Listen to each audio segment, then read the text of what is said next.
They called it the Second Rome, a great city astride Europe and Asia. And its vast empire, which would preserve Greco-Roman culture and transmit it to the West, when Rome itself lay in barbarian hands.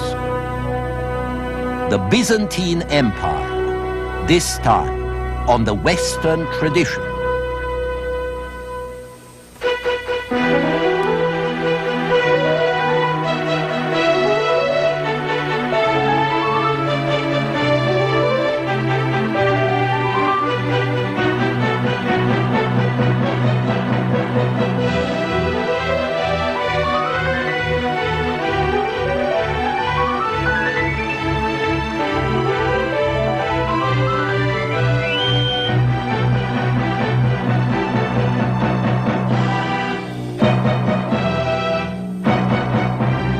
And now UCLA professor Eugene Weber's continuing journey through the history of Western civilization.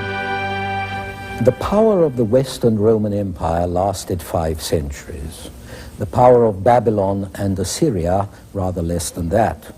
The Persian Empire took 3 centuries before Alexander put an end to it, and the British Empire lasted about 2 centuries. But the Byzantine Empire survived longer than any of these. Only Egypt lasted longer. The word Byzantine comes from Byzantium, the old Greek city on the Bosphorus that became the site of Constantinople, the capital of the Eastern Roman Empire. The Byzantines called their lands Romania, and they called themselves Romans, Romaioi. And their empire remained for many centuries the only civilized power in all of Europe.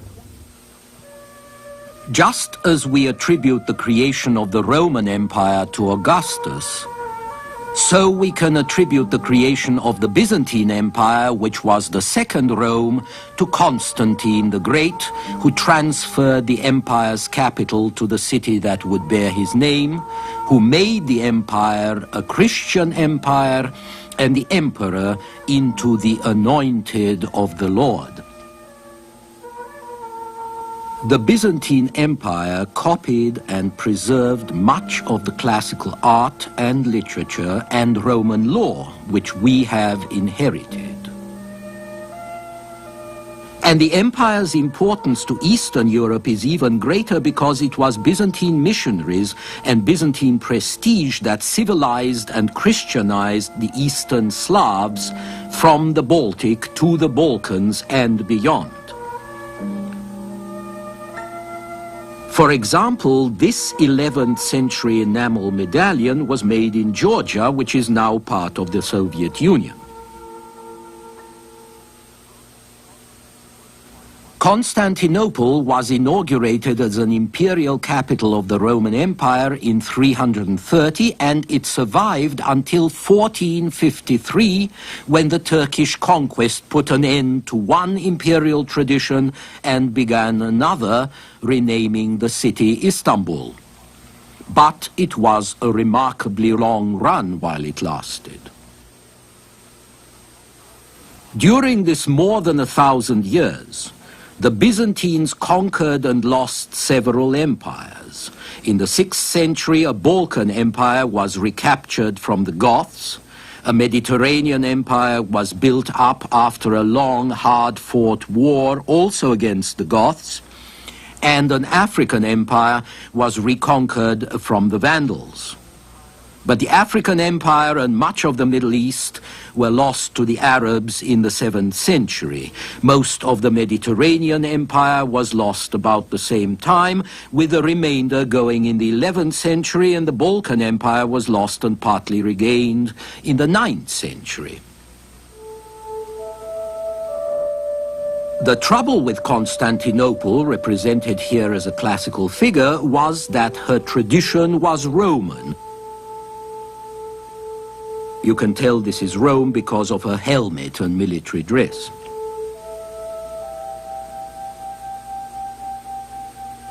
Constantinople's imperial vision was that of the old Roman Mediterranean Empire, which it was not well placed to run if you bear in mind the problems of time and scale that had proved too much even for Rome to handle.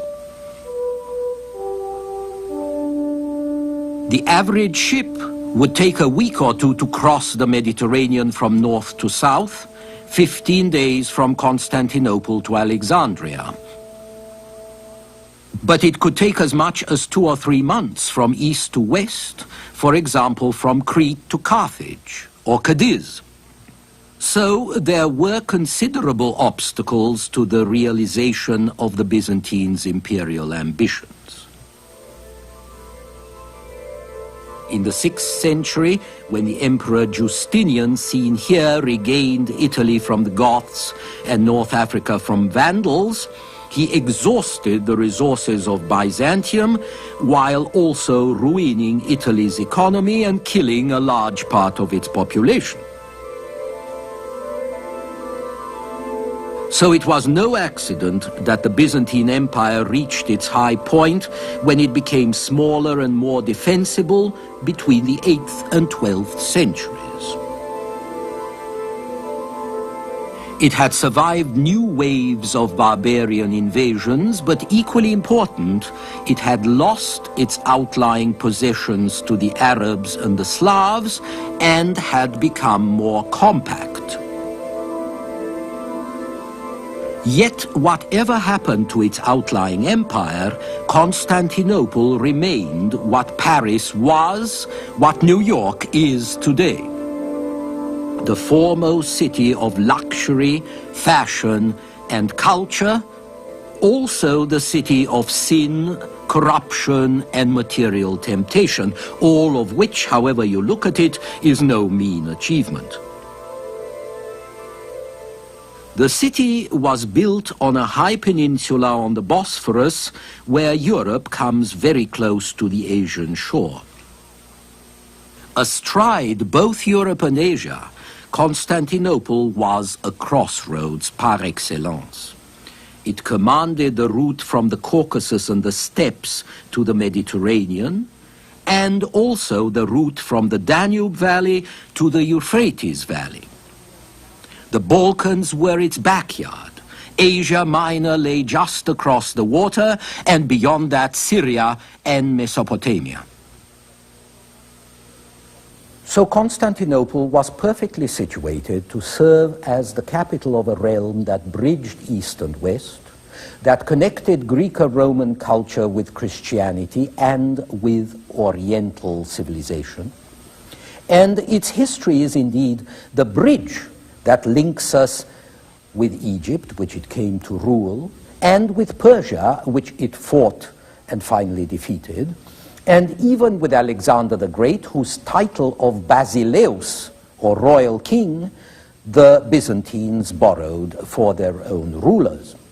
For centuries, Constantinople was the repository of Greek and Roman culture and of the tradition that had been built up in preceding ages in Egypt and Babylon and Athens and Rome and Jerusalem. Our civilization wouldn't be the way it is today if the city of Constantine hadn't endured to transmit these traditions, to transmit the Latin of Rome and the Greek of Athens, the skills, the arts, the thought, the memories, to the barbarians of the West and to their gradually more civilized successors. So the survival of the city was crucial because it helped to make our past. Perhaps the most important factor in its survival was the conviction that the empire was willed by God and protected by God and his anointed representatives. On the other hand, it was this same religious conviction that goes a long way to explain the traditionalism, the extreme conservatism of Byzantium. If your state is founded on the will of heaven, why innovate? A Byzantine ruler might be dethroned, and God knows enough of them were by murder as shown here, or palace revolutions or riots in the city. But a change of emperor did not mean a change of policy, except in minor details, because to change it would have been something like changing your faith.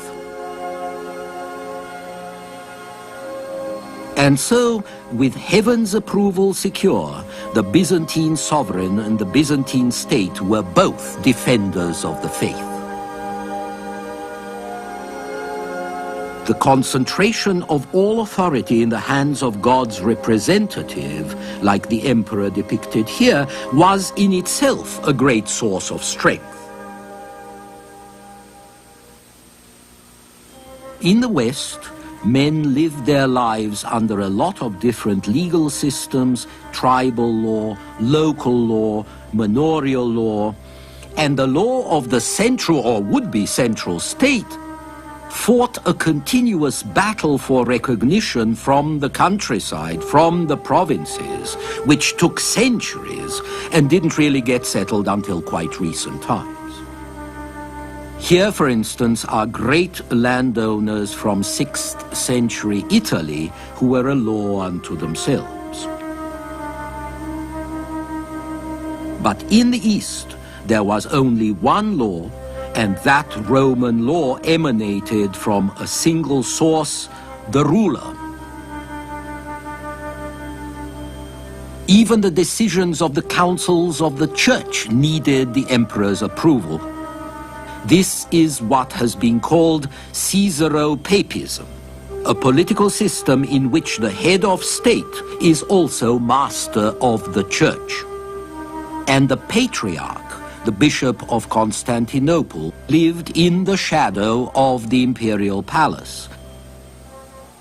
When Constantine died in 337 with his heir far from Constantinople, the embalmed remains of the dead emperor continued to rule the empire through a whole summer and autumn and winter, with couriers reading their messages before it, ministers making reports to it, and courtiers seeking audience before it.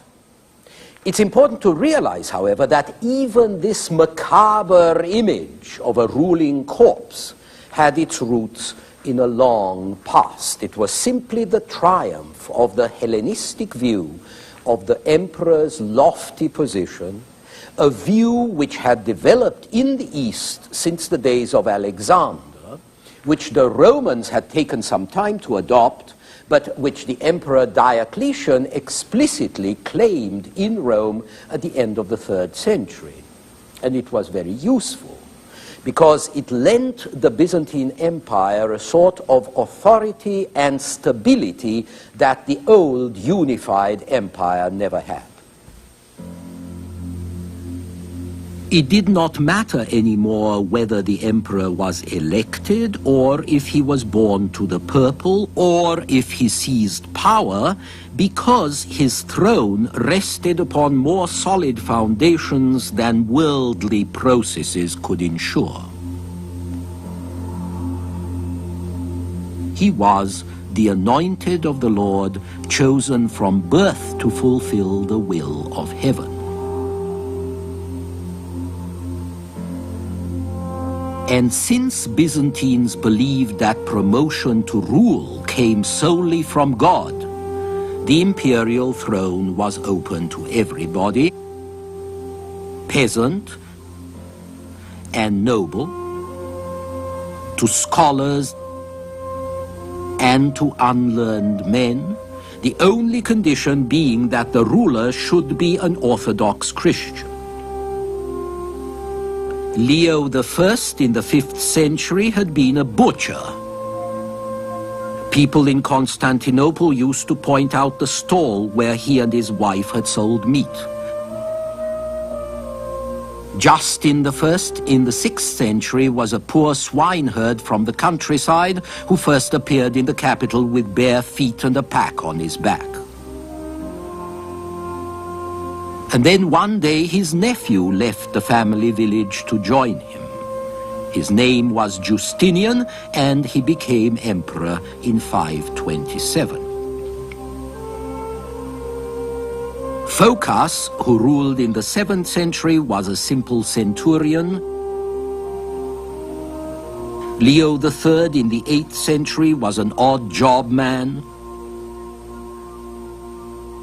Basil I in the 9th century was a peasant, probably a shepherd from Macedonia. And Michael IV in the 11th century was a servant from Paphlagonia on the Black Sea. But once a man had become emperor, there was no constitutional method by which he could be deposed except a successful revolution. And here again, the fact of success set the seal of heavenly approval upon the man who, had he failed, would have been a mere usurper and would have been punished in the most terrible ways. The Byzantines knew that Jehovah had transferred his favor from Saul to David. They believed that God could withdraw his support from any ruler, and then you would know it, because the ruler would fall. And with this belief, revolution itself was incorporated into the body of constitutional practices. As the German historian Mommsen said, Roman government was an autocracy tempered by the legal right of revolution. Out of 88 emperors who ruled in Byzantium through 11 centuries, over 1/3 would be usurpers, and as many died in violent circumstances. Poisoned, stabbed, strangled, beheaded, starved, tortured to death, or simply blinded, which was considered more humane. As one result, it became particularly important to emphasize the sanctity of the emperor, his distance, his untouchableness. The more vulnerable the emperor in fact, the greater the efforts to make him appear invulnerable in principle. This is Constantius II and his empress, who ruled in the 4th century. This is when the empire is most threatened, in their time and throughout the 3rd, 4th, and 5th centuries. And this is when the personal position of the emperor is least secure. This is when the imperial ceremonies stiffen and the distance grows between the ruler and his subjects. A spectacular, megalomaniac kind of drama is devised both to enhance power and to make up for the shortcomings in this power. You can see this if you look at the mosaics of the Emperor Justinian and the Empress Theodora. Stiff and splendid in the midst of their courtiers, their posture reminiscent of the unmoved mover, the highest power in the cosmos. Although it was very important that the emperor should impress upon his subjects this feeling of divinity, which might help to preserve him from an undignified end, it was equally important that he should impress the barbarians, friend or foe. This was rather more feasible because barbarians were less sophisticated. So imagine the arrival in Constantinople of a barbarian chieftain from the steppes, from the desert, or even from the underdeveloped countries in Western Europe. He finds himself in this terrific maze of streets and concentrated humanity. He is taken over by imperial officials who look after him every day, every hour, who show him the sights, and who finally take him to the palace for an audience with the emperor. To get to the throne room, he passes through a sort of palace of the Wizard of Oz, through a maze of marble corridors and chambers rich with mosaic and cloth of gold, through long lines of palace guards in white uniforms, through great crowds of patricians, bishops, senators, and all of this to the music of organs and church choirs, with eunuchs on either side of him holding him under the armpits. Until at last he enters the octagonal room where this silent, stiff, completely motionless figure is seated on an elevated throne veiled by purple fabrics, purple being the imperial color and forbidden to everybody else.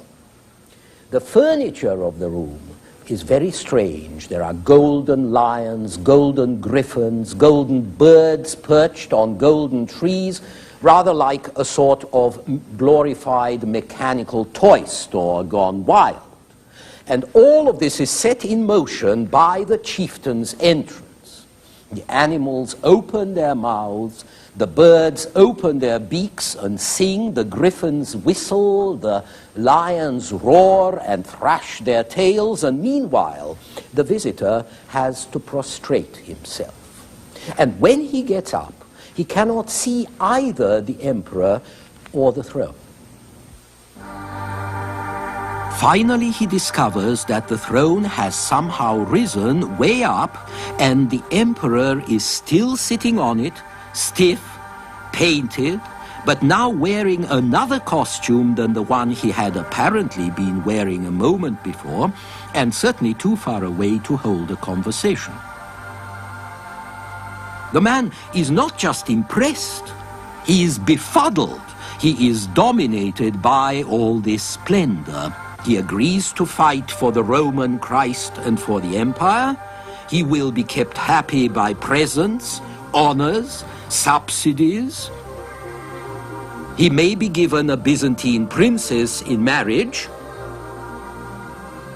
He will certainly be sent a bishop who is subject to the Patriarch of Constantinople and who will sustain imperial interests. The Byzantines and their emperors understood well that diplomacy is cheaper than war, because when it works, your enemies do your fighting for you. And even when it doesn't work, it helps to buy time. But all of this needed money, a lot of money.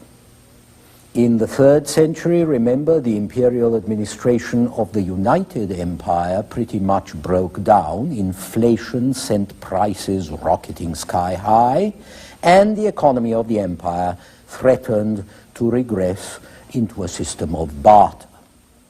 But then in the 4th century, reform restored the value of money, and taxation was re-established, which could be used to keep up a bureaucratic government. This saved the East, but it couldn't save the West, which lapsed back into a barter economy under its barbarian rulers and grew weaker and weaker because it could not pay to protect itself. The eastern part of the empire, however, was safeguarded by firm administration and stable economy, which bolstered its diplomacy and enabled it to pay its soldiers with gold. The East's ability to tax enabled it to maintain a highly trained army and navy which could preserve the empire. War for Byzantium was a desperately serious business. So the Byzantines kept and developed strategies and practical improvements in a way that barbarians and later lords of the West cared little about. The Byzantines developed drill, they developed tactics, they also developed secret weapons like Greek fire, a petrol-based mixture rather like napalm that could be shot from ships and from battlements. It proved deadly against Arab and Slavonic fleets. And they did great things with small numbers. This medallion commemorates the triumph of Justinian's general Belisarius, who reconquered North Africa from the Vandals with about 15,000 men and Italy with only about 8,000. By the 10th century, the grand total of Byzantine military forces was at most 140,000 men. But there was one institution that was even more important to the survival and the unity of the Byzantine Empire than the army, and that was the church we now call Greek Orthodox. Greek because Byzantium had been an ancient Greek city and its successor Constantinople inherited its Hellenistic traditions. Orthodox because it alone in its own eyes represented correct doctrine. The Church's faith became the bond that in large measure took the place of a common nationality. And its position in society was crucial to the state in ways that the Latin Church in Rome never was. We shall see why and how in our next program.